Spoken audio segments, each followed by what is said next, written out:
बिस्मिल्लाहिर्रहमानिर्रहीम। अस्सलाम वालेकुम मेरे प्यारे फूल चैनल के अजीज़ साथियों। फूल चैनल पर हम आपको खुशामदीद कहते हैं। मेरे प्यारे साथियों, आज हम आपको जो बताने जा रहे हैं वो जौ के दलिए का मुसलसल इस्तेमाल है। इसको सुनने के लिए आप इस वीडियो को आखिर तक ज़रूर सुनिएगा और देखिएगा। इंशाल्लाह ये वीडियो आपके लिए बहुत इंफॉर्मेटिव साबित होगी।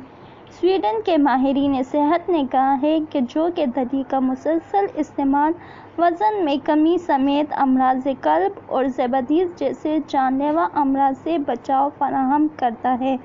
माहिरीन की तहकीक से मालूम हुआ है कि जौ में पाए जाने वाले ख़ुसूसी फ़ाइबर तबी लिहाज से सेहत के लिए बहुत मुफीद हैं और इसका दलिया लोगों की खुराक की इश्तिहा कम करने में मददगार साबित होता है।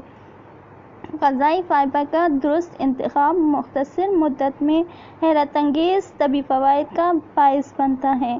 माहिरीन ने जदीद तहकीक के दौरान रज़ाकारों को नाश्ते, दोपहर और रात के खाने में रोज़ाना जौ से तैयार करदा रोटी खिलाई गई और फिर इनके अंदर ज़बदीज़ और खून के शरियानों के अमराज के ख़तरे का तयन किया गया।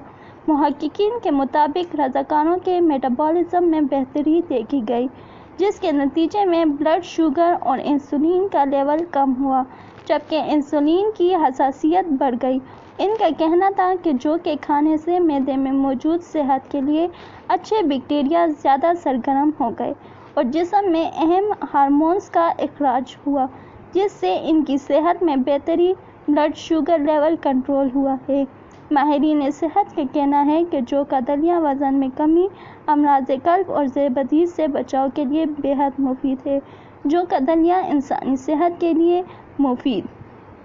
इसको आप उम्मीद है आपको वीडियो अच्छी लगी होगी, क्योंकि इसके खाने से आपके वज़न में कमी आती है।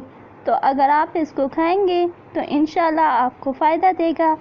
आप हमारी वीडियो से इत्तेफाक करते हैं तो हमारे चैनल को ज़रूर सब्सक्राइब कीजिएगा और बेल आइकन को ज़रूर प्रेस कीजिएगा ताकि आने वाली लेटेस्ट वीडियो सबसे पहले आप तक पहुंचे। शुक्रिया।